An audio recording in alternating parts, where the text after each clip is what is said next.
지금은 저녁 6시입니다. 다른 식당들은 이제 막 불을 밝히고 저녁 장사 준비하느라 분주할 시간이죠. 그런데 저는 지금 가게 문을 닫습니다. 손님이 없어서. 자갈치 시장 전체가 6시에 문을 닫기로 했기 때문입니다. 부산에서 50년을 넘게 살아오면서 저는 단 한 번도 이런 풍경을 본 적이 없습니다. 명절에도 태풍이 와도 비가 억수로 쏟아져도 자갈치 시장은 늘 살아있었습니다. 그래서 더 믿기지가 않습니다. 자갈치 시장이 이런 날이 올 줄은 몰랐습니다. 평생 자갈치 시장을 내 집처럼 드나들던 사람이 그곳에서 횟집을 차렸다가 이 꼴이 됐습니다. 평생 모은 3억 2천을 다 날렸습니다. 지금 제 나이 67인데 이제 횟집 문을 닫고 저녁에는 대리운전을 뜁니다. 이게 제 노후입니다. 여러분만큼은 저처럼 되지 않으셨으면 하는 간절한 마음으로 제 이야기를 들려드립니다. 조금이라도 도움이 되시길 바라며 구독과 좋아요로 응원해주세요. 저는 부산 남포동에서 태어나고 자란 토박이고 이름은 박중호입니다. 30년을 부산 시내버스 정비사로 일했는데 무사고 근무에 지각 한 번 없이 다녔고 주변에서는 저를 두고 성실하다, 정직하다 그랬습니다. 크게 벌지는 못했어도 아내하고 두 남매 뒷바라지하면서 꾸준히 모아서 퇴직할 때쯤 통장에 3억 2천만 원이 있었습니다. 적은 돈이 아닙니다. 30년 동안 허리띠 졸라매고 모은 돈이니까요.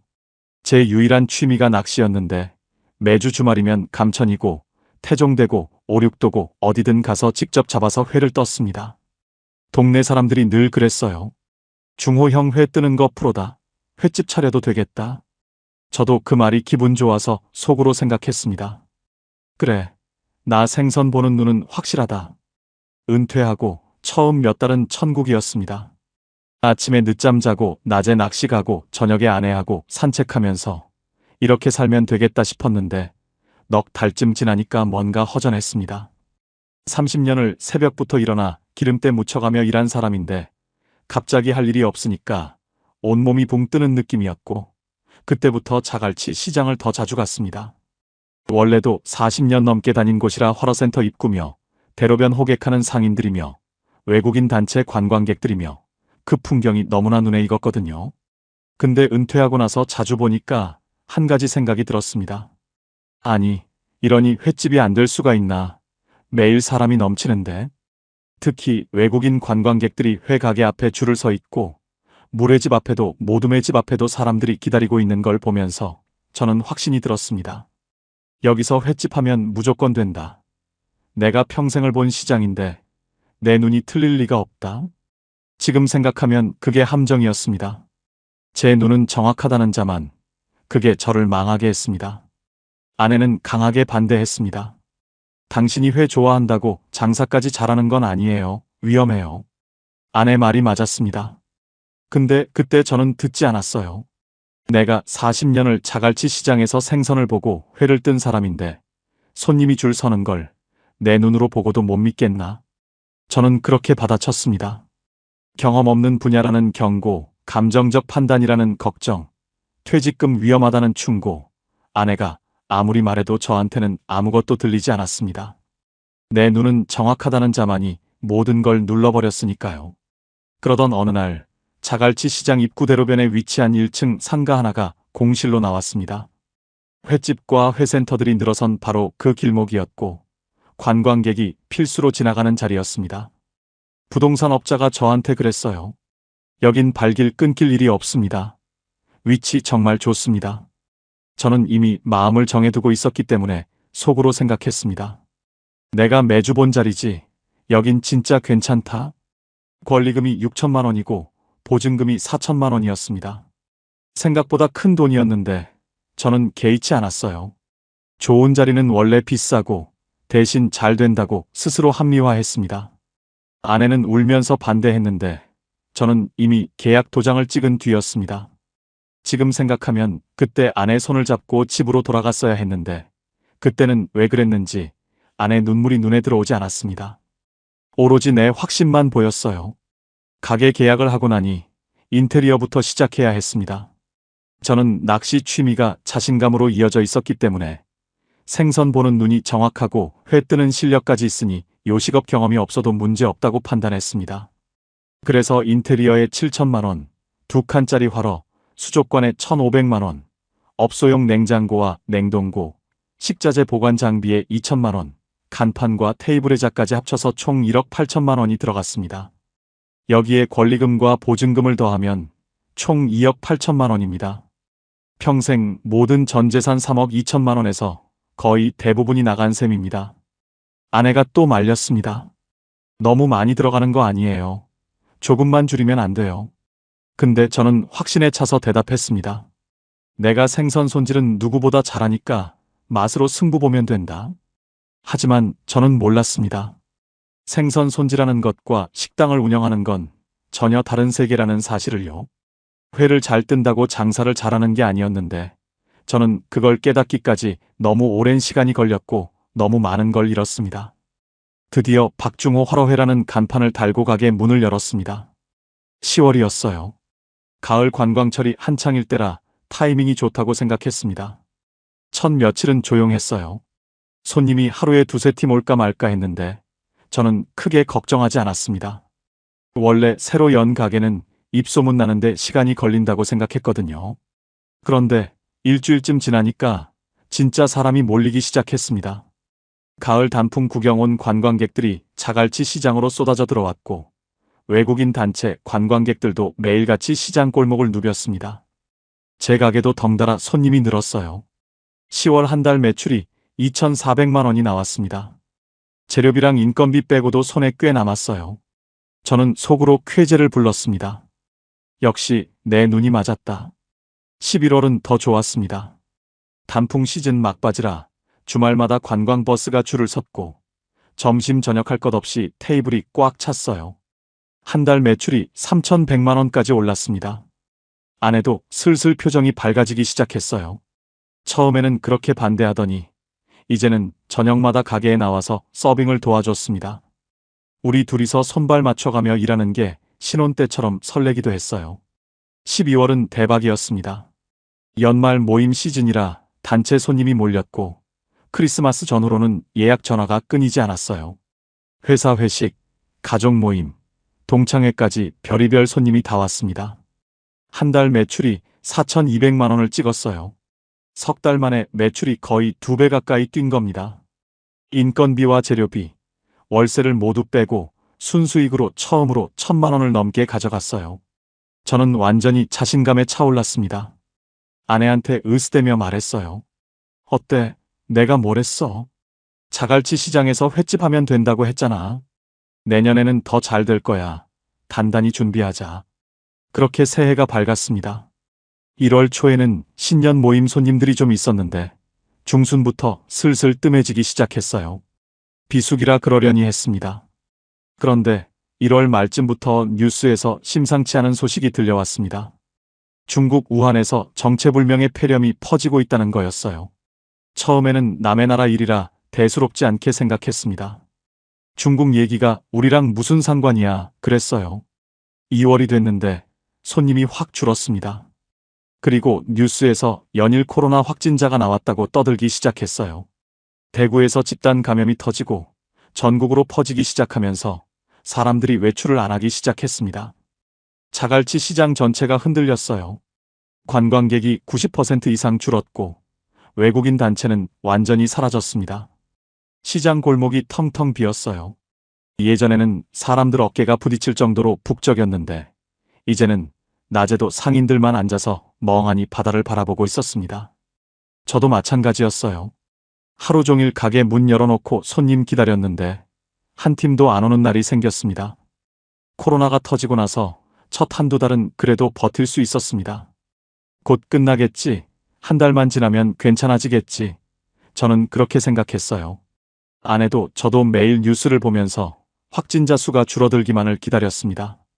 근데 한 달이 지나도 2달이 지나도 상황은 나아지지 않았어요. 오히려 더 심해졌습니다. 3월 중순쯤 정부에서 발표가 나왔습니다. 고강도 사회적 거리두기를 실시한다는 거였어요. 식당은 밤 9시까지만 문을 열 수 있고 테이블 사이를 일정 거리 이상 띄워야 한다고 했습니다. 저는 처음에는 뭐 그 정도야 하고 대수롭지 않게 생각했는데 막상 규정대로 하려니까 문제가 심각했습니다.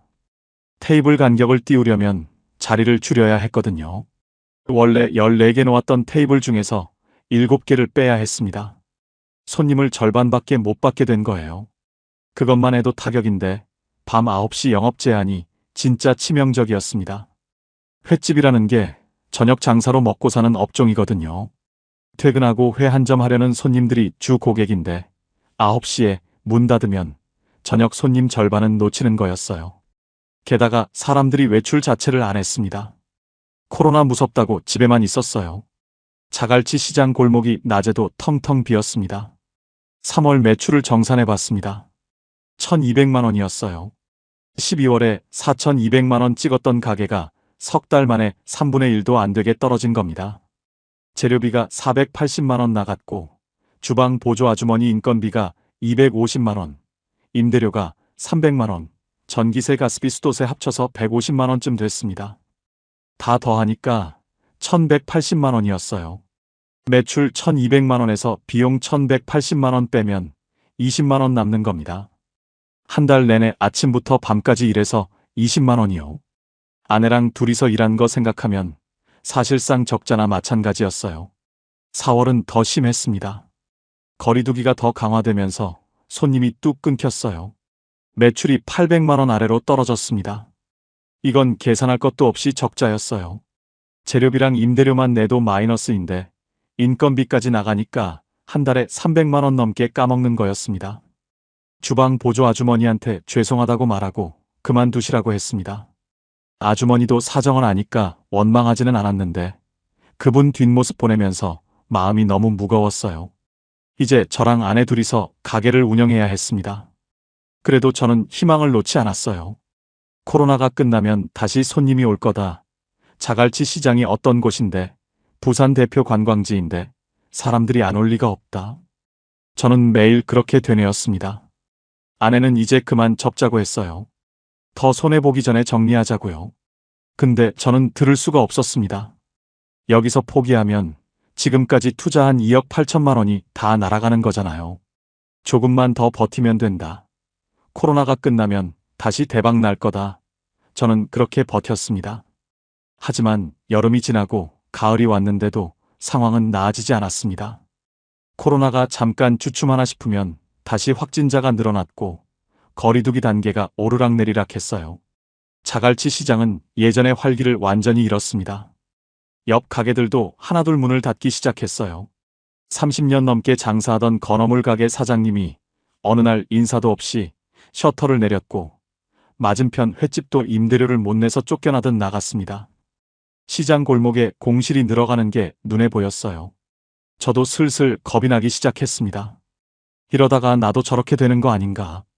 근데 이미 너무 많은 돈을 쏟아부은 뒤였어요. 지금 그만두면 전부 잃는 거고 조금만 더 버티면 혹시 살아날 수도 있다는 생각이 저를 붙잡았습니다. 그게 도박하는 사람 심리라는 걸 그때는 몰랐어요.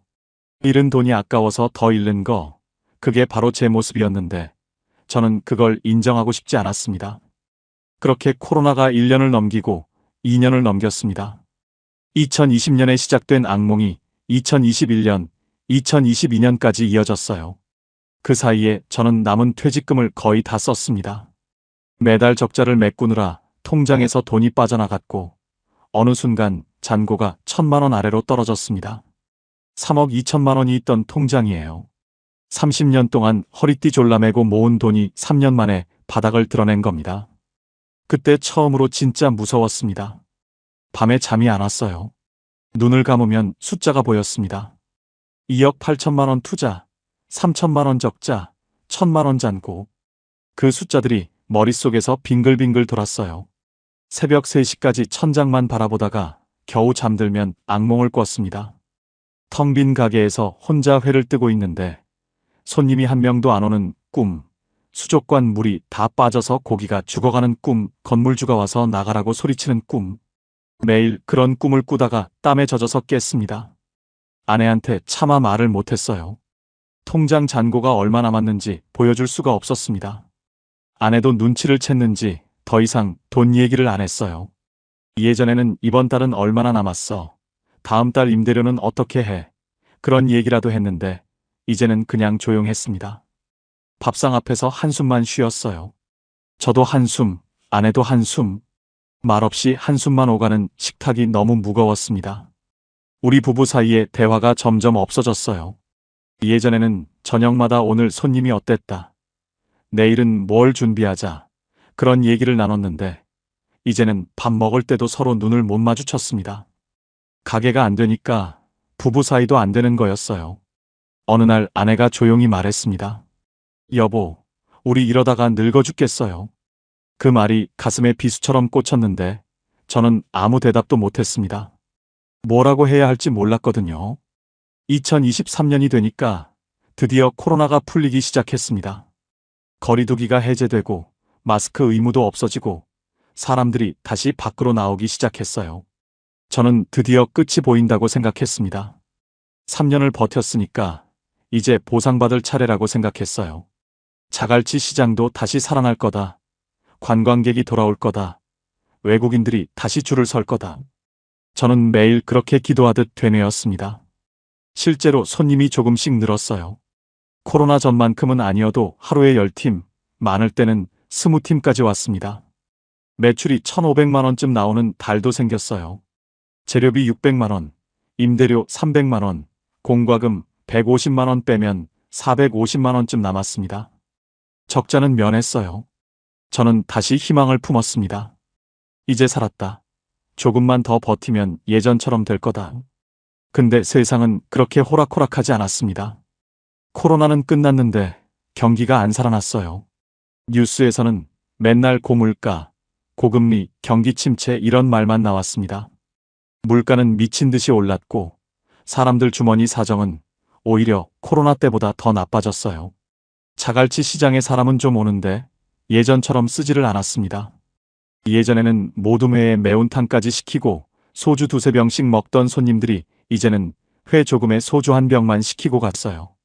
객단가가 확 떨어진 겁니다. 손님 수는 코로나 때보다 늘었는데 매출은 비슷하거나 오히려 떨어질 때도 있었어요. 거기에 재료비가 너무 올랐습니다. 화로값이 코로나 전보다 30% 이상 뛰었고 광어 한 마리에 2만 원 하던 게 26,000원이 됐어요. 우럭도 마찬가지였습니다. 채소랑 양념값도 다 올랐고 매출은 그대로인데 원가가 올라가니까 남는 게 없었습니다. 임대료도 문제였어요. 코로나 때 건물주가 사정 봐서 월세를 좀 깎아줬거든요. 300만 원에서 220만 원으로 낮춰줬었는데 2023년 되니까 원래대로 내라고 했습니다. 아니, 원래대로가 아니라 오히려 올려달라고 했어요. 요즘 물가가 올랐으니까 320만 원 내라는 거였습니다. 저는 기가 막혔지만 어쩔 수 없었어요. 이 자리 빼면 갈 데도 없고 다시 권리금 들여서 다른 데 가는 것도 무리였으니까요. 그냥 이 악물고 320만 원 냈습니다. 이런저런 고정비 내고 나면 손에 남는 게 100만 원도 안 될 때가 많았어요. 어떤 달은 50만 원, 어떤 달은 적자였습니다. 60이 넘은 나이에 하루 종일 서서 회를 뜨고 설거지하고 청소하고 손님 맞이하고 그러고도 100만 원도 못 버는 거예요. 시간당으로 따지면 최저임금도 안 됐습니다. 차라리 편의점 알바를 하는 게 나을 지경이었어요. 이게 뭔가 싶었습니다. 내가 왜 이러고 있나. 평생 모은 돈 다 쏟아붓고 이제 와서 하루 벌어 하루 먹는 신세가 됐구나. 2024년이 됐는데도 상황은 나아지지 않았어요. 오히려 경기가 더 안 좋아졌습니다. 자갈치 시장 상인회에서 회의가 열렸는데 분위기가 암울했어요. 올해 들어 폐업한 가게가 벌써 12군데라고 했습니다. 남은 가게들도 다들 적자를 보고 있었고 상인회장님이 한숨을 쉬며 말했어요. 이러다가 자갈치 시장 자체가 없어지는 거 아닌가 모르겠습니다. 그러다가 2024년 12월 결정적인 일이 터졌습니다. 계엄 사태였어요. 뉴스에서 속보가 나오는데 처음에는 귀를 의심했습니다. 계엄이라고요? 이게 무슨 소리야? 지금이 어느 시대인데? 저는 텔레비전 앞에서 멍하니 앉아 있었어요. 아내도 옆에서 입을 다물지 못했습니다. 밤새 뉴스를 보면서 도대체 무슨 일이 벌어지고 있는 건지 이해하려고 애썼는데 머리가 하얘졌어요. 다행히 계엄은 금방 해제됐지만 그 후 폭풍이 장난이 아니었습니다. 전국이 혼란에 빠졌고 정치적으로 불안정한 상황이 계속됐어요. 사람들이 불안해했습니다. 외출을 안 하기 시작했어요. 코로나 때처럼 집에만 있었습니다. 특히 외국인 관광객이 확 줄었어요. 한국이 위험하다고 생각했는지 여행을 취소하는 사람들이 많았고 자갈치 시장에 오던 일본인, 중국인 단체 관광객이 뚝 끊겼습니다. 설상가상으로 경기 침체가 더 심해졌어요. 환율이 치솟으면서 물가가 또 올랐고 사람들 지갑이 완전히 닫혔습니다. 자갈치 시장은 유령 시장이 됐어요. 낮에도 손님이 없었습니다. 상인들끼리 모여서 얼굴만 봐도 한숨이 나왔어요. 어휴, 오늘도 파리만 날렸네. 그게 인사말이 됐습니다. 상인회에서 긴급회의가 열렸어요. 회장님이 무거운 표정으로 말했습니다. 이대로 가다가는 다 같이 망합니다. 고정비라도 줄이려면 영업시간을 단축합시다. 다들 찬성했어요. 어차피 손님도 없는데 밤늦게까지 가게 열어봐야 전기세만 나가니까요. 그래서 자갈치 시장 상인회 전체가 단축 영업을 결의했습니다. 저녁 6시면 가게 문을 닫기로 한 거예요. 횟집이 저녁 6시에 문을 닫는다는 게 말이 됩니까? 횟집은 저녁 장사로 먹고 사는 업종이에요. 퇴근하고 회 한 점 하려는 손님들이 주 고객인데 6시에 문 닫으면 그 손님들을 다 놓치는 거잖아요. 근데 어쩔 수 없었습니다. 어차피 손님이 안 오니까요. 저녁 6시까지 열어도 손님이 한두 팀밖에 안 왔어요. 그럴 바에는 일찍 닫고 전기세라도 아끼자는 거였습니다.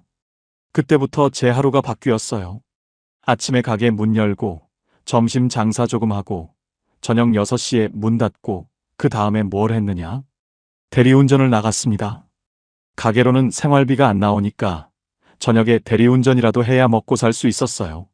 67 나이에 밤마다 다른 사람 차를 몰고 부산 시내를 누볐습니다. 밤 11시, 12시까지 콜 받고 새벽 2시에 집에 들어와서 쓰러지듯 잠들었어요. 그러고 다음날 아침에 또 가게 문을 열었습니다.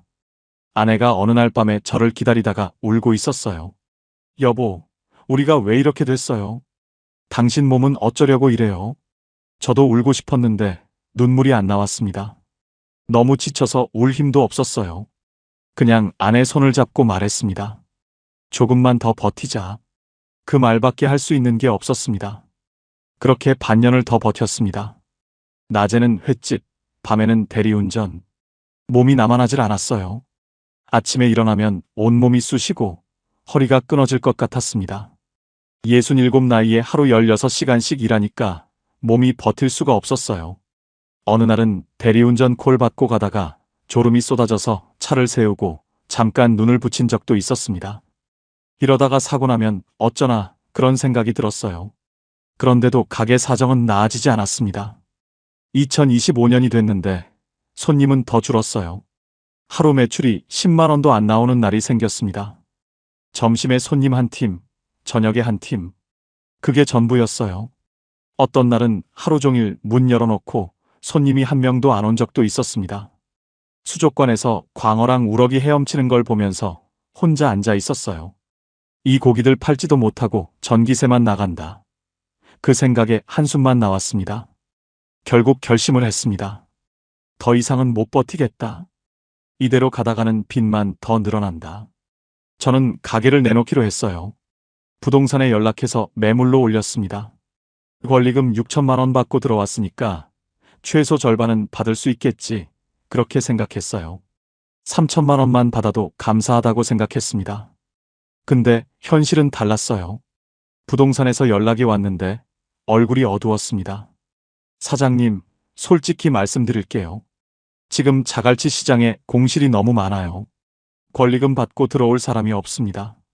저는 그래도 얼마라도 받아야 하지 않겠냐고 했어요. 부동산 사장이 한숨을 쉬며 말했습니다. 500만 원 제시한 분이 한 분 계시긴 한데요. 500만 원이요. 귀를 의심했습니다. 6천만 원 주고 산 권리금이 500만 원이 됐다고요. 그것만이 아니었어요. 인테리어에 7천만 원 들였는데 철거 비용 빼면 남는 게 없었습니다. 오히려 철거비로 200만 원을 내야 했어요. 1,500만 원짜리 수족관은 중고로 팔았는데 150만 원밖에 못 받았습니다. 업소용 냉장고, 냉동고, 식자재 장비는 다 합쳐서 100만 원에 넘겼어요. 2천만 원 들인 장비가 100만 원이 된 겁니다. 테이블이랑 의자는 그냥 버렸어요. 가져가는 사람이 없었습니다. 마지막 날, 빈 가게에 혼자 서 있었습니다. 텅 빈 공간이 너무 넓어 보였어요. 여기서 손님들 웃음소리가 들렸고, 여기서 아내랑 같이 일했고, 여기서 첫 달 매출 2,400만 원 찍고 좋아했었는데, 그 모든 게 꿈처럼 느껴졌습니다. 눈물이 났어요. 펑펑 울었습니다. 67 먹은 남자가 텅 빈 가게에서 어린애처럼 울었어요. 정산을 해봤습니다. 권리금 6천만 원에 보증금 4천만 원, 인테리어 7천만 원, 수족관 1,500만 원, 장비 2천만 원, 기타 비용까지 합치면 초기 투자금이 2억 8천만 원이었어요. 거기에 5년 동안 적자 메꾼 돈이 1억 7천만 원 정도 됐습니다. 코로나 때 3년간 매달 300만 원씩 적자, 그 이후에도 2년간 매달 150만 원씩 까먹었으니까요. 총 4억 5천만 원을 쏟아부은 거예요. 돌려받은 건 보증금 4천만 원의 권리금 500만 원, 장비 처분한 돈 250만 원, 다 합쳐서 4,750만 원이었습니다. 손실이 4억 원이 넘었어요. 30년 동안 모은 예금 3억 2천만 원이 다 날아갔고, 거기에 빚이 8천만 원 생긴 겁니다. 지금 저는 새벽에 건물 청소를 하고, 저녁에는 대리운전을 뜁니다. 두 가지 일을 합쳐서 한 달에 250만 원 정도 법니다. 아내는 요양보호사 일을 시작했어요. 우리 부부가 60이 넘어서 둘 다 일을 해야 겨우 먹고 삽니다. 노후 자금으로 여유롭게 살려고 했던 계획은 다 물거품이 됐어요. 제가 왜 이렇게 됐는지 아십니까? 내 눈만 믿었기 때문입니다. 40년 동안 자갈치 시장을 봤다고, 생선 보는 눈이 정확하다고, 회 뜨는 실력이 좋다고, 그래서 횟집 하면 무조건 된다고 착각했습니다. 이제 저는 뼈저리게 깨달은 것들을 말씀드리고 싶습니다. 첫째, 취미와 장사는 완전히 다른 세계입니다. 회를 좋아하고 생선을 잘 고른다고 해서 식당 운영을 잘하는 게 아니에요. 좋아하는 것과 돈을 버는 것은 전혀 별개의 문제입니다. 저는 낚시 경력 40년을 장사 실력으로 착각했어요. 그게 첫 번째 실수였습니다. 둘째, 내 눈에 보이는 것이 진실의 전부가 아닙니다. 자갈치 시장에 사람이 넘쳐도 그 사람들이 내 가게로 오는 건 아니에요. 시장이 붐빈다고 내 가게가 잘 되는 게 아닙니다. 저는 겉으로 보이는 북적임만 보고 속사정은 보지 못했어요. 셋째, 관광객에 기대는 장사는 가장 위험합니다. 코로나가 터지니까 외국인이 사라지고 경기가 나빠지니까 국내 손님도 발길을 끊었어요. 계엄 사태가 터지니까 아예 시장 자체가 멈춰버렸습니다. 외부 상황에 따라 하루아침에 손님이 사라질 수 있는 장사는 절대 노후 자금을 걸면 안 됩니다. 넷째, 퇴직금 전부를 한 곳에 쏟아붓지 마십시오. 저는 3억 2천만 원을 전부 횟집에 걸었어요. 분산하지 않았습니다. 그래서 실패했을 때 모든 것을 잃었습니다. 계란을 한 바구니에 담지 말라는 말이 왜 있는지 이제 알겠어요. 다섯째, 초반의 성공에 속지 마십시오. 첫 석 달 매출이 좋았던 건 가을 관광철이라는 일시적 특수였어요. 저는 그걸 모르고 내 실력이라고 착각했습니다. 초반에 잘 된다고 해서 계속 잘 되는 게 아닙니다. 그건 착시일 수 있어요. 여섯째, 가족의 말에 귀를 기울이십시오. 아내가 그렇게 반대했는데 저는 듣지 않았어요. 내가 더 잘 안다고, 내 눈이 정확하다고 고집부렸습니다. 가까운 사람의 걱정에는 다 이유가 있습니다. 제가 그때 아내 말을 들었다면 지금 이 꼴은 안 당했을 거예요. 일곱째, 노후의 안정은 모험이 아니라 보존에서 나옵니다. 젊을 때는 실패해도 다시 일어설 시간이 있어요. 하지만 60이 넘으면 다릅니다. 한 번 잃으면 되찾을 기회가 없습니다.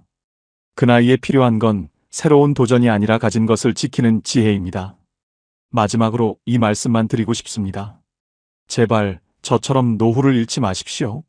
자갈치 시장에서 평생 봤다고, 회를 좋아한다고, 생선 보는 눈이 있다고 누구나 장사 잘할 수 있는 게 아닙니다. 평생 모은 돈, 한 번의 착각으로 다 날릴 수 있습니다. 천리 길도 한 걸음부터라고 했습니다. 근데 그 한 걸음을 잘못 내디디면 천리를 잃을 수도 있어요. 저는 그 한 걸음을 잘못 내디뎠습니다. 여러분은 저 같은 실수하지 마십시고 행복하시기 바랍니다. 구독과 좋아요, 그리고 공유해주세요. 부디 제 이야기가 누군가에게는 경고가 됐으면 좋겠습니다. 나 지금 3년밖에 못 산대. 63세 김병수 씨는 그날 밤 핸드폰 화면을 보고 심장이 멎는 줄 알았습니다. 골프 모임 단톡방에 누군가 올린 경제 수명 테스트라는 걸 가볍게 눌렀다가 차가운 숫자 하나를 마주한 겁니다. 현재 자산 기준 예상 경제 수명 3년 2개월. 병수 씨는 그날 밤 한숨도 못 잤습니다. 30년 동안 중견기업 영업팀장으로 일했고 나름 성실하게 살았다고 생각했는데 3년이라니 3번의 설날밖에 못 보는 거냐고요. 옆에서 코 고는 아내를 보면서 이 사실을 어떻게 말하나 싶어 눈물이 났습니다. 그러다 문득 궁금해졌습니다. 다른 친구들은 어떨까? 나만 이런 건 아니겠지? 그 생각이 머릿속을 떠나지 않았습니다. 다행히 다음 주가 동창 모임 날이었습니다. 병수 씨네 고등학교 동기들은 몇 달에 한 번씩 꼬박꼬박 만났습니다. 처음엔 1년에 한두 번이었는데 나이 들수록 자주 보자는 말이 나와서 요즘은 분기마다 한 번씩 얼굴을 보는 사이가 됐습니다. 늘 같은 멤버들이었습니다. 박영식, 이만수, 최인호, 정철수, 그리고 병수 씨까지 5명. 모두 63세 동갑내기들이었습니다. 평소 같으면 가볍게 나갔을 모임인데 이번만큼은 마음이 무겁게 가라앉았습니다. 다른 친구들 얼굴을 보고 이야기를 들어보고 싶었습니다. 나만 이렇게 불안한 게 아니라는 걸 확인하고 싶었던 겁니다. 약속 장소는 종로에 있는 낡은 고깃집이었습니다. 지난 10년 동안 이곳에서만 만났습니다. 주인도 알고 테이블 위치도 늘 같은 자리였습니다. 문을 열고 들어가니 벌써 4명이 와 있었습니다. 모두 허리가 구부정해지고 손등에는 세월이 새겨져 있었습니다. 머리숱도 많이 줄었고 병수 씨도 거울을 볼 때마다 늙었다고 생각했지만 친구들을 보니 아, 우리 나이가 진짜 이렇게 됐구나 싶었습니다. 처음에는 옛날 이야기로 시작했습니다. 야, 너 기억나? 3학년 때 땡땡이 치다 걸렸을 때. 그때 우리 담임 선생님 진짜 무서웠지. 웃음소리가 이어졌지만 그 웃음이 오래가지 못했습니다. 술 한 잔씩 걸치고 나니 대화는 자연스럽게 요즘 어떻게 사느냐로 흘러갔습니다. 그리고 그 순간 테이블 위에 무거운 침묵이 내려앉았습니다. 가장 먼저 입을 연 사람은 박영식 씨였습니다. 은행원으로 30년을 일한 반듯하게 산 친구였습니다. 나 솔직히 말하면 통장에 1억 5천 있어. 근데 요즘 물가 보면 이거 가지고 10년이나 버틸 수 있을까 싶어. 아파트 값은 올랐다는데 그거 팔고 어디 가서 살아? 전세라도 얻으면 돈 다 들어가고. 영식 씨는 말하면서 손가락으로 테이블을 두드렸습니다. 불안한 손짓이었습니다. 그 옆에 앉은 이만수 씨가 한숨을 쉬었습니다. 젊었을 때 사업에 손댔다가 망한 친구였습니다. 나는 3,800만 원. 그것도 대출 갚고 나면 진짜 얼마 없어. 솔직히 말하면 2천도 안 남을 거야. 만수 씨는 말끝을 흐렸습니다. 테이블 아래에서 주먹을 꽉 쥐고 있는 게 보였습니다. 최인호 씨는 아예 말을 못했습니다. 개인 택시를 20년 넘게 했던 친구인데 몇 년 전 큰 수술을 받으면서 돈이 다 날아갔다고 했습니다. 통장 잔액? 그거 말하면 내가 울 것 같아서 못 말하겠어. 인호 씨는 소주잔을 들어 단숨에 비웠습니다. 눈가가 붉어졌습니다. 병수 씨는 그 모습을 보면서 가슴이 내려앉았습니다. 다들 나와 비슷하거나 아니 어쩌면 더 심각한 상황이었던 겁니다. 옆 테이블에서는 30대로 보이는 젊은 직장인들이 맥주를 마시며 웃고 있었습니다. 이번 달 보너스로 뭐 살까? 나 주식 좀 올랐는데 해외여행 갈까 봐. 그 소리가 들렸습니다. 젊은 사람들에게는 아직 시간이 있었습니다. 하지만 이 테이블에 앉은 사람들에게는 시간이 없었습니다. 병수 씨는 조심스럽게 입을 열었습니다. 우리 나이 또래 평균 자산이 얼마인지 아냐? 친구들이 고개를 들었습니다. 5억 정도 된대. 근데 그 중에 80%가 부동산이야. 집값 말이지. 진짜 쓸 수 있는 현금은 1억도 안 되는 사람들이 대부분이라고. 병수 씨는 며칠 전 인터넷으로 찾아본 통계를 이야기했습니다. 그리고 노후에 최소한으로 살려면 한 달에 250만 원은 있어야 된대. 부부 둘이서 30년 산다고 치면 계산해봐. 9억에서 12억이 필요한 거야. 테이블이 다시 조용해졌습니다. 누군가 한숨을 쉬었고 누군가는 고개를 떨구었습니다. 영식 씨가 중얼거렸습니다. 우리는 이미 절벽 앞에 있었던 거구나. 그 말이 정확했습니다. 모두가 절벽 끝에 서 있었습니다. 그런데 그 사실을 이제야 알게 된 겁니다. 병수 씨는 가방에서 종이 한 장을 꺼냈습니다. 며칠 전 프린트해온 경제 수명 계산표였습니다. 우리 한번 해볼까? 각자 통장 잔액이랑 매달 쓰는 돈 계산해서. 친구들은 망설였지만 결국 하나씩 계산을 시작했습니다. 영식 씨가 먼저 결과를 봤습니다. 나 67세까지네. 딱 4년 남았어. 목소리가 떨렸습니다. 만수 씨는 그보다 더 짧았습니다. 2년도 안 돼. 아, 진짜 망했다. 인호 씨는 계산을 하다가 펜을 놓았습니다. 1년 반. 나는 1년 반이야. 그 말 뒤로 아무도 말을 잇지 못했습니다. 순간 테이블 전체가 얼어붙었습니다. 영식 씨가 황급히 말했습니다. 야, 이건 잘못 계산한 거야. 다시 해봐. 하지만 다시 해봐도 똑같았습니다. 인호 씨는 입술을 깨물었습니다. 내가 뭘 잘못한 걸까? 30년을 일했는데. 목이 메었습니다. 그때였습니다. 그 자리에서 가장 조용히 앉아있던 정철수 씨가 입을 열었습니다. 철수 씨는 세무직 공무원으로 30년을 일한 친구였습니다. 말수가 적고 늘 신중한 사람이었습니다. 나는 사실 미리 준비했어. 20년 전부터. 친구들이 일제히 고개를 돌렸습니다. 무슨 준비? 철수 씨는 핸드폰을 꺼내 앱을 열었습니다. 화면에는 여러 개의 계좌와 상품들이 깔끔하게 정리되어 있었습니다. IRP 계좌 2개 있고 연금저축 3개 있어. 펀드형 계좌도 하나 있고 종신형 보험도 드러났어. 친구들은 멍하니 그 화면을 들여다봤습니다. 병수 씨가 물었습니다. 그래서 얼마나 모았는데? 철수 씨는 잠시 망설이다가 말했습니다.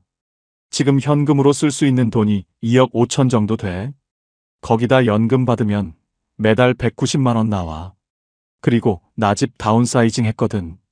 35평에서 23평으로 옮기면서 1억 5천 확보했어. 테이블이 술렁이었습니다. 만수 씨가 놀라서 물었습니다.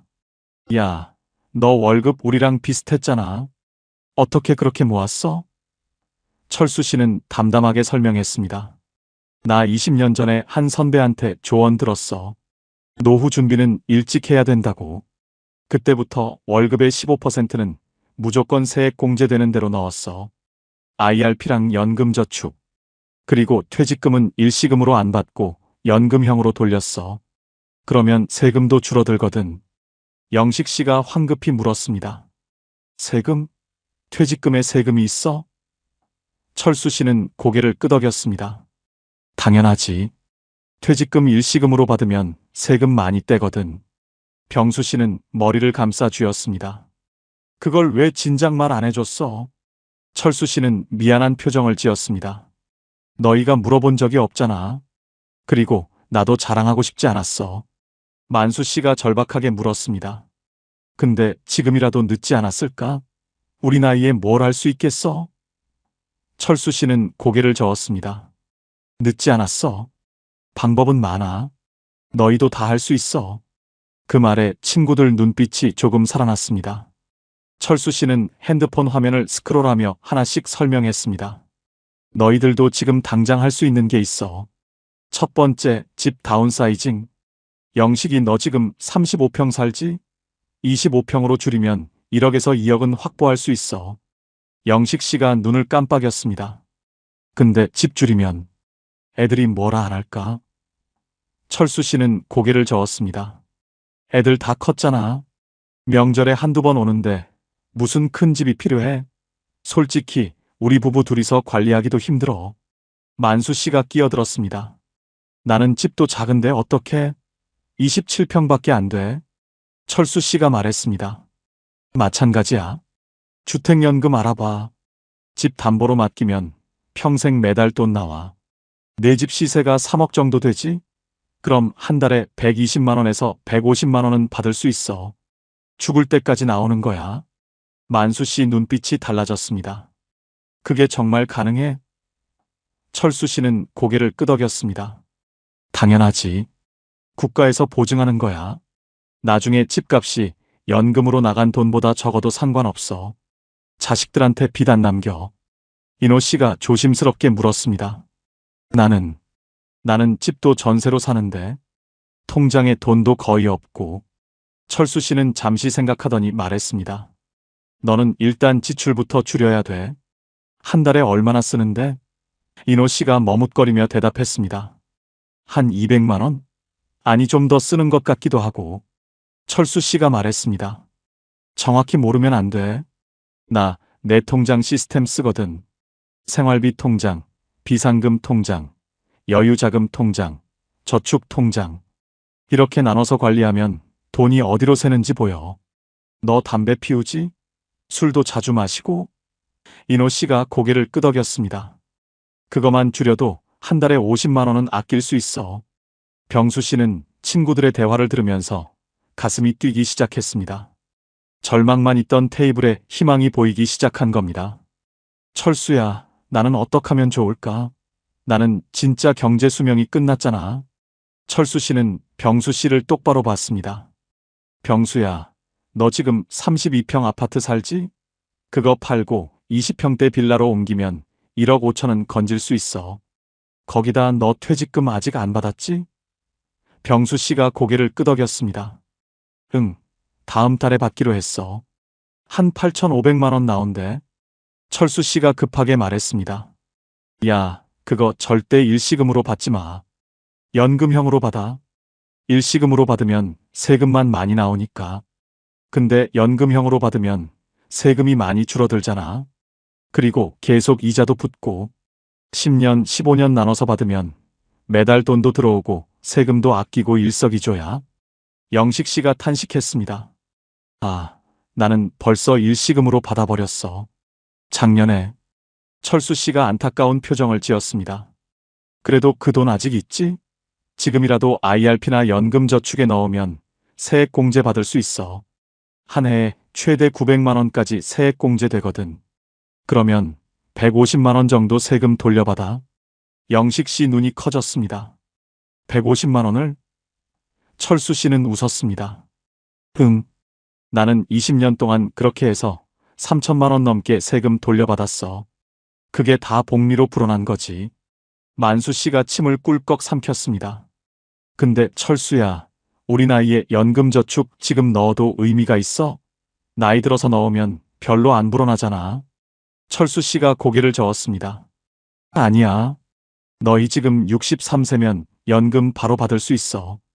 5년만 넣으면 돼. 5년 동안 매년 900만 원씩 넣으면 4,500만 원이잖아. 근데 세액공제로 600에서 700만 원 돌려받으니까 실제로 3,700만 원 정도만 넣는 거야. 그리고 5년 후부터 10년 동안 나눠받으면 매달 40만 원씩 나와. 없는 것보다 훨씬 낫지. 병수 씨는 철수 씨 말을 들으면서 계산기를 두드렸습니다. 그러면 나는 집 다운사이징으로 1억 5천, 퇴직금 연금형으로 8,500만 원, 거기다 IRP 넣으면. 철수 씨가 끼어들었습니다. 거기다 재취업하면 어때? 우리 나이에도 할 수 있는 일 많아. 인호 씨가 코웃음 쳤습니다. 재취업? 우리 나이에 누가 써줘? 철수 씨는 핸드폰을 다시 꺼냈습니다. 있어. 60세 이상 전용 일자리들. 나 요즘 보니까 사회복지보조, 주차관리, 경비, 택배보조, 도배기술자 이런 거 많더라. 영식 씨가 반색했습니다. 나 은행에서 일했으니까 회계 쪽은 할 수 있을 것 같은데? 철수 씨가 고개를 끄덕였습니다. 그럼 회계사무소 아르바이트 같은 거 찾아봐. 요즘 세무 시즌에 단기로 쓰는 데 많아. 한 달에 80만 원에서 100만 원 정도 받을 수 있어. 만수 씨도 물었습니다. 나는 뭘 할 수 있을까? 사업만 하다가 망했는데. 철수 씨가 생각하더니 말했습니다. 너 체력은 있잖아. 도배나 전기 기능사 자격증 따면 어때? 요즘 그쪽이 일손이 부족해서 60대도 많이 써. 한 달에 150만 원은 벌어. 나는 몸이 예전 같지 않아서 힘든 일은 못할 것 같은데. 이노 씨가 말했습니다. 그럼 노인 체육 지도사는? 요즘 복지관이나 경로당에서 체조 가르치는 사람들 많이 구해. 주 2에서 3회만 나가도 50만 원에서 70만 원 받아. 자격증 따는 것도 어렵지 않고. 이노 씨 얼굴에 처음으로 희망이 보였습니다. 그게 정말 가능해? 철수 씨는 자신 있게 말했습니다. 가능하지. 내 아는 형님이 65세에 그거 시작해서 지금 잘하고 있어. 병수 씨가 물었습니다. 근데 철수야, 솔직히 우리 나이에 새로운 거 배우는 게 쉽지 않잖아. 머리도 안 돌아가고. 철수 씨는 웃으며 말했습니다. 그래서 6개월만 버티라는 거야. 처음 3개월이 제일 힘들어. 근데 그거 넘기면 몸이 적응해. 나도 처음에는 힘들었어. 퇴직하고 평생교육원에서 컴퓨터 배울 때 진짜 죽는 줄 알았거든. 근데 지금은 이렇게 핸드폰으로 자산 관리 다 하잖아. 친구들이 철수 씨 핸드폰 화면을 다시 봤습니다. 정말 깔끔하게 정리되어 있었습니다. 영식 씨가 한숨을 쉬었습니다. 근데 철수야, 솔직히 말해봐. 20년 동안 준비했다면서 왜 우리한테 말 안 했어? 진짜 서운해. 철수 씨는 잠시 말을 멈췄습니다. 그리고 천천히 입을 열었습니다. 미안해. 근데 나도 처음엔 확신이 없었어. 이게 맞는 길인지. 그리고 너희한테 얘기하면 너 혼자 잘 살겠다고 그러냐는 소리 들을까봐 무서웠어. 실제로 집사람 친구들한테 얘기했다가 시기받았거든. 테이블이 조용해졌습니다. 만수 씨가 말했습니다. 아니야. 우리는 안 그래. 오히려 고마워. 지금이라도 말해줘서. 이노 씨도 고개를 끄덕였습니다. 맞아. 나 오늘 여기 안 왔으면 1년 반 후에 진짜 어떻게 될 뻔했어. 병수 씨는 눈시울이 붉어졌습니다. 우리 진짜 망한 줄 알았는데. 계산하고 움직이니까 살 수 있을 것 같아. 철수 씨가 소주잔을 들었습니다. 야, 오늘부터 시작하자. 우리 다음 달에 다시 만나서 각자 뭐 했는지 점검하자. 나 도와줄게. 친구들도 잔을 들었습니다. 그래, 하자. 잔이 부딪히는 소리가 났습니다. 조금 전까지 절망으로 가득했던 테이블이 이제는 조금씩 활기를 되찾고 있었습니다. 집으로 돌아가는 길, 병수 씨는 핸드폰을 꺼내 검색을 시작했습니다. 60대 재취업, 주택연금, IRP 계좌, 연금저축. 화면에는 수많은 정보가 떴습니다. 복잡해 보였지만 철수 씨 말대로 하나씩 해보면 될 것 같았습니다. 버스 창밖으로 밤거리가 지나갔습니다.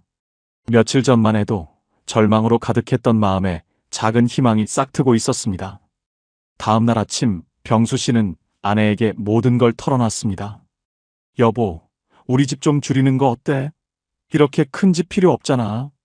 그 돈으로 노후 준비하자. 아내는 처음엔 놀랐지만 병수 씨가 어제 들은 이야기를 차근차근 설명하자 천천히 고개를 끄덕였습니다. 당신이 그렇게 생각했으면 얼마나 불안했어요. 진작 말하지 그랬어. 아내의 손이 병수 씨 손을 꼭 잡았습니다. 그 손길이 따뜻했습니다. 다음 주 친구들은 각자 움직이기 시작했습니다. 병수 씨는 가장 먼저 집을 내놓았습니다. 부동산 사장님이 말한 대로 한 달도 안 돼서 매수자가 나타났습니다. 32평 아파트를 4억 2천에 팔고 23평 빌라를 2억 7천에 샀습니다. 중개 수수료 빼고 손에 쥔 돈이 1억 5천. 병수 씨는 그 돈을 보는 순간 숨통이 트이는 것 같았습니다. 며칠 전까지만 해도 이미 끝났다고 생각했는데 이제는 다시 시작할 수 있을 것 같았습니다. 이사하는 날 아내가 32평 거실을 둘러보며 말했습니다. 여기서 애들 키웠는데 좀 섭섭하네요. 병수 씨도 가슴이 먹먹했습니다. 30년을 산 집이었습니다. 큰애 돌잔치도 여기서 했고 작은애 대학 합격 소식도 여기서 들었습니다. 하지만 이제는 보내야 했습니다. 여보, 우리 이제 새로 시작하는 거야. 아내가 고개를 끄덕였습니다. 23평 빌라로 이사한 첫날 밤, 병수 씨는 통장 잔액을 확인했습니다. 1억 5천만 원. 그중 1억은 즉시 연금에 넣었습니다. 그러면 매달 38만 원이 나왔습니다. 퇴직금 8,500만 원은 10년 연금형으로 돌렸습니다. 매달 71만 원. 합치면 109만 원이었습니다. 생활비 250만 원 중 일부는 확보한 셈이었습니다. 나머지 절반은 일을 해서 벌어야 했습니다. 영식 씨는 은행에 갔습니다. 작년에 받았던 퇴직금 일시금 중 남아있던 돈 1억 2천 중에서 900만 원을 연금저축에 넣었습니다. 은행 직원이 말했습니다. 내년 3월 연말 정산하시면 세금 150만 원 정도 돌려받으실 거예요. 영식 씨는 그제야 철수 씨 말이 무슨 뜻인지 이해했습니다. 추가로 IRP 계좌도 만들고 ISA 계좌도 개설했습니다. 철수가 보여준 화면대로 따라하니 어렵지 않았습니다. 집으로 돌아온 영식 씨는 컴퓨터 앞에 앉았습니다. 60대 재취업, 회계 경력 일자리를 검색했습니다. 화면에는 수많은 정보가 떴습니다. 대부분 경력 무관, 나이 제한 없음이라고 적혀 있었지만 실제로 전화를 걸어보면 다른 대답이 돌아왔습니다. 죄송합니다. 자리가 찼습니다. 좀 더 젊은 분을 찾고 있어서요. 영식 씨는 한숨이 나왔습니다. 만수 씨는 주택연금 상담을 신청했습니다. 한국주택금융공사 상담사가 집으로 찾아왔습니다. 집 시세가 3억 1천만 원 정도 되시네요. 63세 기준으로 매달 85만 원씩 평생 받으실 수 있습니다. 만수 씨는 깜짝 놀랐습니다. 85만 원이요? 정말요? 상담사가 고개를 끄덕였습니다. 네. 그리고 집에 계속 사실 수 있어요. 돌아가신 후에 집값이 연금으로 나간 돈보다 적어도 상관없습니다. 만수 씨는 서류를 받아들었습니다. 하지만 서명을 하려는 순간 손이 떨렸습니다. 이 집을 담보로 맡긴다는 게 30년 전 신혼 때 장만한 집이었습니다. 온갖 고생 끝에 대출 다 갚고 완전히 내 집이 됐는데 다시 맡긴다는 게 마음이 편치 않았습니다. 상담사가 말했습니다. 천천히 생각하세요. 급하게 결정하실 필요 없습니다. 만수 씨는 고개를 끄덕였습니다. 일주일만 생각해 보겠습니다. 이노 씨는 생활비부터 점검했습니다. 노트를 꺼내 한 달 동안 쓴 돈을 하나하나 적었습니다. 담배값 18만 원, 소주값 25만 원, 커피값 12만 원, 불필요한 외식비 22만 원. 합치면 77만 원이었습니다. 이노 씨는 깜짝 놀랐습니다. 한 달에 이렇게 버리고 있었구나. 그날부터 담배를 끊기로 했습니다. 30년을 피웠지만 이제는 끊어야 했습니다. 술도 주 1회로 줄였습니다. 커피는 집에서 타먹기로 했습니다. 첫 주는 지옥이었습니다. 담배 생각이 나서 미칠 것 같았습니다. 손이 떨리고 신경이 날카로워졌습니다. 아내한테 짜증도 냈습니다. 하지만 버텼습니다. 2주가 지나니 조금 나아졌습니다. 한 달이 지나자 통장에 60만 원이 남았습니다. 이노 씨는 그 돈을 보며 뿌듯했습니다. 할 수 있구나. 병수 씨는 구청 일자리 센터를 찾아갔습니다. 상담사가 몇 가지 일자리를 소개해 줬습니다. 사회복지관 프로그램 보조, 아파트 관리 보조, 주차 관리. 병수 씨는 메모했습니다. 그리고 하나씩 전화를 걸기 시작했습니다. 하지만 현실은 냉정했습니다. 경비직은 야간 근무 있습니다. 주차 관리는 휴게 시간이 있지만 그래도 서 있는 시간이 깁니다. 지원자가 많아서 대기 중입니다. 한 달이 지났지만 친구들은 여전히 일자리를 구하지 못했습니다. 병수 씨는 14군데 지원했지만 모두 떨어졌습니다. 나이가 너무 많으셔서요. 더 젊은 분을 찾고 있습니다. 그 말을 들을 때마다 가슴이 무너졌습니다.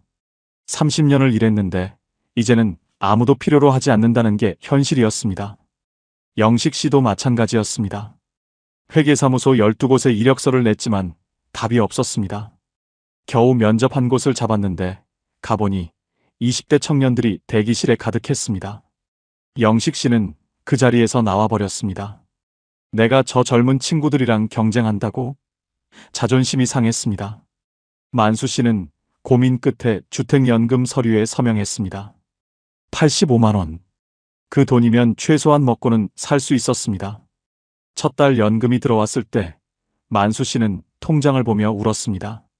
3,800만 원밖에 없던 계좌에 85만 원이 들어온 겁니다. 살 수 있겠구나. 하지만 여전히 불안했습니다. 집을 담보로 맡겼다는 사실이 마음에 걸렸습니다. 이노 씨는 평생교육관에서 노인 체육 지도사 과정을 시작했습니다. 같이 듣는 사람들도 모두 60대였습니다. 강사가 말했습니다. 천천히 하세요. 우리 나이에는 천천히 하는 게 맞아요. 하지만 쉽지 않았습니다. 몸이 말을 듣지 않았습니다. 스트레칭을 가르치는데 허리가 안 굽혀졌습니다. 체조 동작을 외우는데 머리가 안 돌아갔습니다. 집에 돌아오면 온몸이 쑤셨습니다. 2달이 지났습니다. 철수 씨가 만든 단톡방 63세 재기 프로젝트는 조용했습니다. 처음 며칠은 오늘 이거 했어, 나 저거 신청했어 하며 활발했는데 이제는 아무도 메시지를 보내지 않았습니다. 어느 날 밤 병수 씨는 아내에게 털어놨습니다. 여보, 나 진짜 안 되는 것 같아.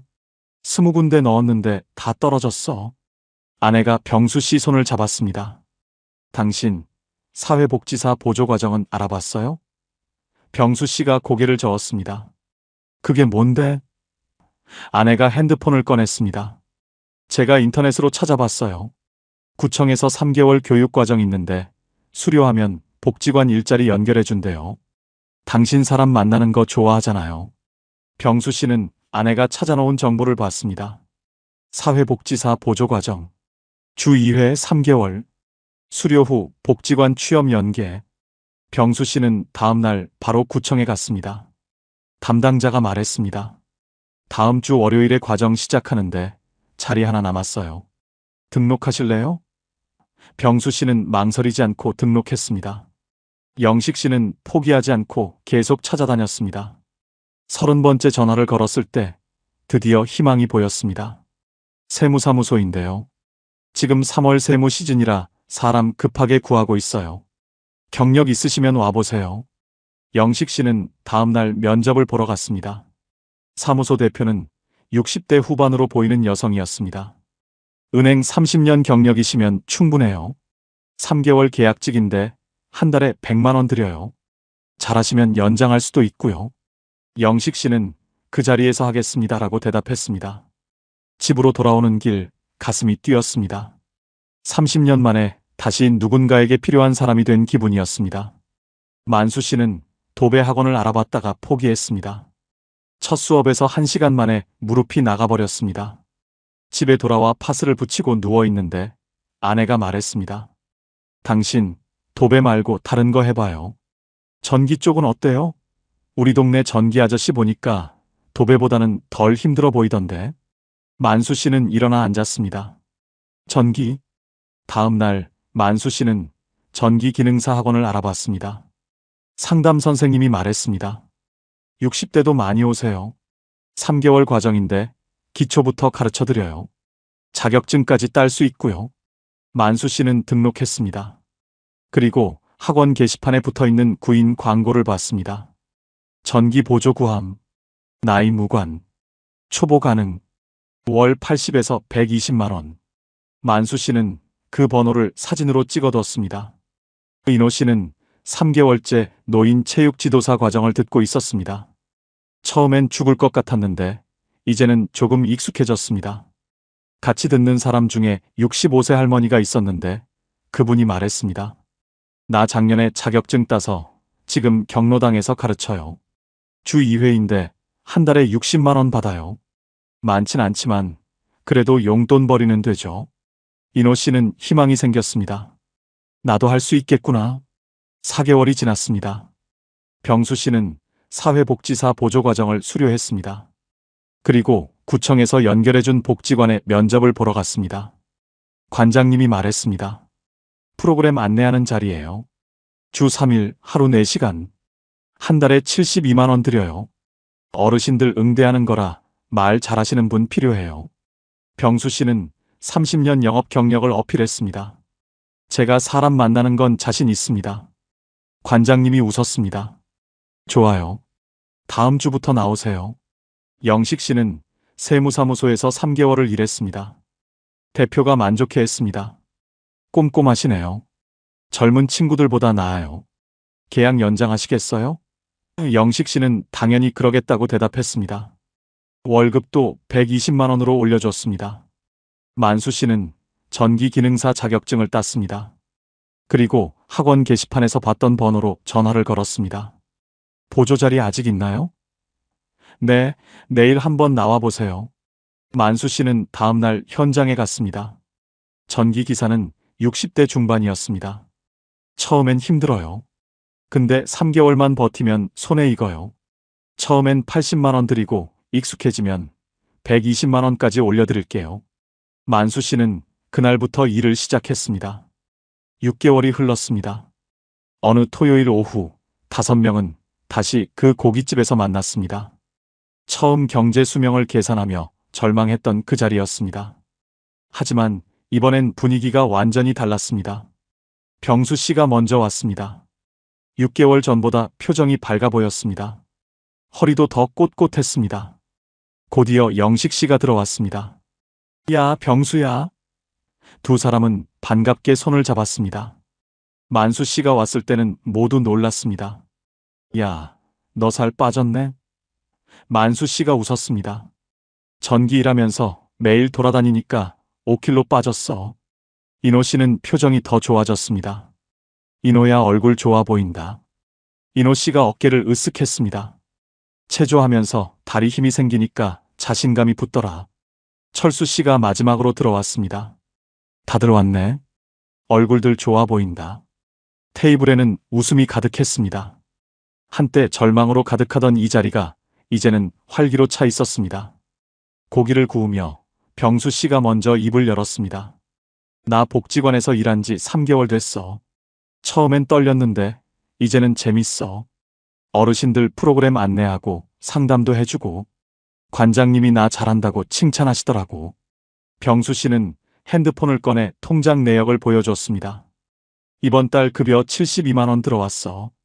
거기다 연금으로 나오니까 생활비 250만 원엔 못 미치지만 아내가 파트타임으로 50만 원 벌어서 합치면 딱 맞아. 영식 씨가 박수를 쳤습니다. 대단하다. 그리고 자기 이야기를 꺼냈습니다. 나는 세무사무소에서 계속 일하고 있어. 3개월 계약이었는데 연장됐어. 월급도 120만 원으로 올랐고 사장님이 내년에도 계속 일해달래. 나이 많다고 무시하는 줄 알았는데 오히려 꼼꼼하다고 좋아하시더라고. 영식 씨는 잠시 말을 멈췄다가 이어갔습니다. 솔직히 처음 30번 떨어졌을 때는 진짜 죽고 싶었어. 근데 포기 안 하길 잘했어. 만수 씨는 소주잔을 들며 말했습니다. 나는 전기일 시작한 지 4개월 됐어. 처음 한 달은 진짜 지옥이었어. 매일 몸이 쑤시고 집에 오면 바로 쓰러져 잤어. 근데 지금은 익숙해졌어. 이번 달 120만 원 받았어. 거기다 주택연금 85만 원 나오니까 한 달에 205만 원이야. 만수 씨 목소리가 떨렸습니다. 6개월 전에 나 2년도 못 산다고 했잖아. 근데 지금은 살 수 있을 것 같아. 인호 씨는 조용히 웃으며 말했습니다. 나는 지난달에 자격증 땄어. 노인 체육 지도사. 그리고 이번 주부터 경로당에서 주 2회 체조 가르치기 시작했어. 한 달에 60만 원 받아. 많진 않지만 나한테는 큰 돈이야. 인호 씨는 눈시울이 붉어졌습니다. 6개월 전에 나 통장 잔액 말도 못했잖아. 1년 반밖에 못 산다고 했었는데. 근데 지금은 매달 돈이 들어와. 생활비 줄이면서 60만 원 아끼고 이래서 60만 원 벌고 120만 원이야. 내가 혼자 벌어서. 테이블이 잠시 조용해졌습니다. 모두의 눈가가 촉촉했습니다. 철수 씨가 말했습니다. 너희들 진짜 대단해. 나도 감동이야. 병수 씨가 웃으며 말했습니다. 철수야, 내가 처음에 말 안 해줬으면 우리 진짜 망했을 거야. 고맙다. 철수 씨는 고개를 저었습니다. 아니야. 너희가 한 거야. 나는 방법만 알려줬을 뿐이야. 움직인 건 너희들이야. 영식 씨가 말했습니다. 근데 진짜 신기한 게 뭔지 알아? 돈이 많이 느는 건 아닌데 마음이 편해졌어. 6개월 전에는 매일 밤 잠을 못 잤거든. 언제 바닥날까 하는 불안 때문에. 근데 지금은 매달 돈이 들어오니까 불안이 사라졌어. 만수 씨가 고개를 끄덕였습니다. 맞아. 나도 그래. 주택연금으로 85만 원 들어오고 이래서 120만 원 벌고 특히 주택연금은 평생 나온다는 게 중요한 거야.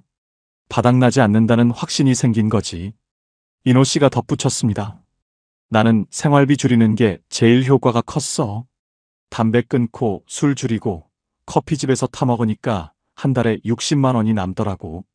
그게 쌓이니까 통장에 돈이 보이기 시작했어. 처음으로. 병수 씨는 핸드폰을 꺼내 메모장을 열었습니다. 내가 6개월 전에 적어놓은 거 있어. 우리가 해야 할 일들. 친구들이 화면을 들여다봤습니다. 1. 집 다운사이징. 완료. 2. IRP 계좌 개설. 완료. 3. 퇴직금 연금형. 완료. 4. 연금저축. 완료. 5. 재취업. 완료. 병수 씨가 말했습니다. 다 했어. 우리 다 해냈어. 영식 씨가 소주를 따르며 말했습니다. 건배하자. 우리가 살아남은 거 축하하면서 5개의 잔이 부딪혔습니다. 찰랑 소리가 났습니다. 그 소리가 유난히 크게 들렸습니다. 만수 씨가 말했습니다. 근데 우리 진짜 운 좋았어. 철수가 그때 말해줘서. 만약 그냥 지나갔으면 어땠을까? 병수 씨가 고개를 끄덕였습니다. 맞아. 나는 진짜 3년 후에 바닥났을 거야. 아무것도 모르고 그냥 살았으면. 인호 씨가 조심스럽게 물었습니다. 근데 우리 주변에 우리처럼 모르고 사는 사람들 많을 거 아냐? 동창들 중에도 친척들 중에도. 테이블이 조용해졌습니다. 맞는 말이었습니다. 철수 씨가 말했습니다. 그러게. 사실 우리나라 60대 중에 제대로 노후 준비한 사람이 얼마나 될까? 대부분 우리처럼 막연히 괜찮겠지 하고 살다가 나중에 충격받는 거지. 영식 씨가 말했습니다. 우리가 다른 사람들한테도 알려줘야 되는 거 아냐? 주변 친구들한테. 병수 씨가 고개를 끄덕였습니다. 좋은 생각이야. 우리가 배운 거 나누면 좋겠어. 만수 씨가 웃으며 말했습니다. 그래. 우리 이제 전문가잖아. 6개월 동안 이것저것 다 해봤으니까. 웃음이 터졌습니다. 저녁을 마치고 나오는 길, 병수 씨는 하늘을 올려다봤습니다. 별이 보였습니다. 6개월 전 이 길을 걸을 때는 앞이 캄캄했습니다. 3번의 설날밖에 못 본다는 말에 절망했습니다. 하지만 지금은 달랐습니다. 매달 들어오는 돈이 있습니다. 적지 않은 돈이었습니다. 그리고 복지관에서 일하는 게 즐거웠습니다. 사람들을 만나고 도와주고 고맙다는 말을 들었습니다. 필요한 사람이 된 기분이었습니다. 집으로 돌아오니 아내가 기다리고 있었습니다. 친구들 잘 만나고 왔어요? 병수 씨가 웃으며 고개를 끄덕였습니다. 응. 다들 잘 지내더라. 아내가 차를 내왔습니다. 당신 요즘 표정이 많이 밝아졌어요. 예전엔 매일 한숨만 쉬었는데. 병수 씨는 아내 손을 잡았습니다. 여보, 고마워. 내가 힘들 때 옆에서 버텨줘서. 아내가 웃었습니다. 우리 이제 살 수 있을 것 같죠? 병수 씨는 고개를 끄덕였습니다. 응. 10년은 문제 없을 거야. 아니, 20년도 가능할 것 같아. 아내 눈에 눈물이 맺혔습니다. 다행이에요. 정말 다행이에요. 그날 밤 병수 씨는 일기를 썼습니다. 30년 만에 처음 쓰는 일기였습니다. 오늘 친구들을 만났다.